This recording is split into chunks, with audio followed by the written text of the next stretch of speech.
Экология бұл біздің өмір сүру деңгейімізге, денсаулығымызға және осы болу жайлылығына байланысты фактор. Біздің мектепте қандай іс-шаралар ұйымдастырылады? Біздің мектепте 3-ші жыл бойы акциялар жүргізіледі. Солардың бірі плогинг акциясы. Осы экологияны қоршаған ортаның ластанудың алдын ала плогинг акциясын ұйымдастырдық. Яғни плогинг акциясы жүгіру және тазалау акциясы.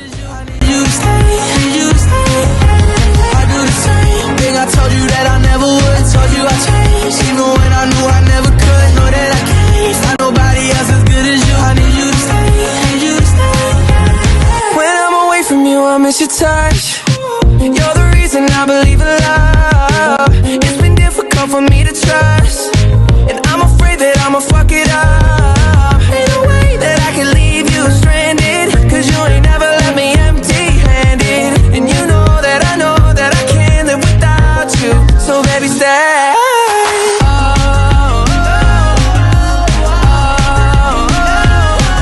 Біздің еліміздің табиғат байлықтары орасан зор. Олар халық қажетін қанағаттандыру, әрі шаруашылығын дамыту үшін қажеттің бәрін береді. Дегенмен бұл байлық қаншалықты мол болғанымен, оны сақтай біліп дұрыс пайдаланбаса, уақыт өткен сайын ол да сарқылады.